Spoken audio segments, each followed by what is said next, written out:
In this video, we will demonstrate how easy it is to create an analytical workspace using Proteus Configurator to connect to two different spreadsheet sources and then to view the visualizations and analytics in the Proteus client.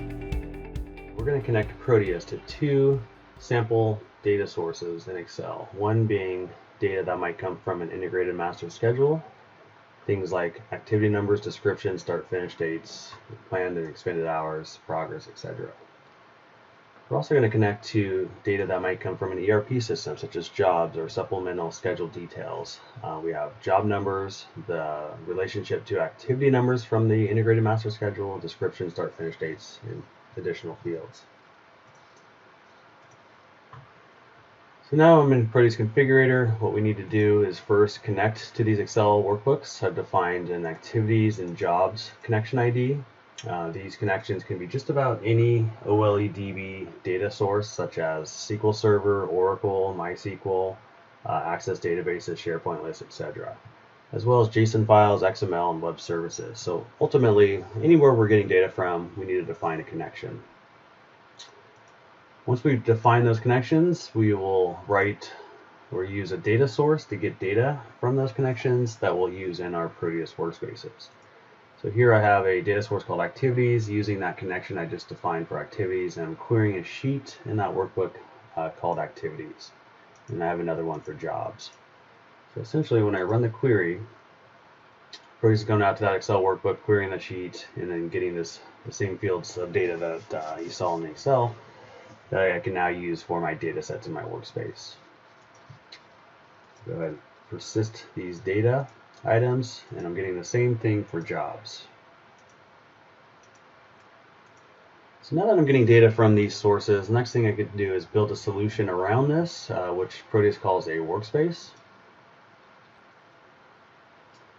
And I'll give this a name. I'll call it Business Intelligence, Activities, and Jobs. I'll go ahead and make that 8 hours per day. We define all these other settings here, but I do need to grant who has access to view and do certain functionality within this workspace. Right now I just got this one admin group defined, which I can define others as needed. So the next thing I need to do, I got a workspace that has a shell. I need to add now data sets within the workspace. I'll call this activities. I'm going to use my data source ID activities, and I'm going to fill in the activity unique ID as activity number, start date, finish date, progress, description, and so forth. I'm going to do the same for my jobs,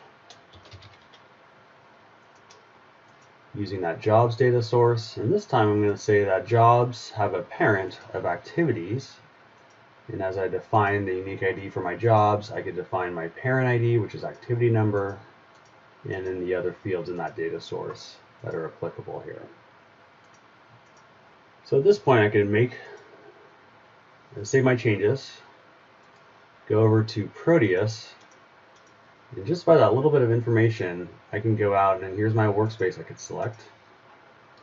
And now I got the foundation for a solution, pulling in those two sets of data from Excel.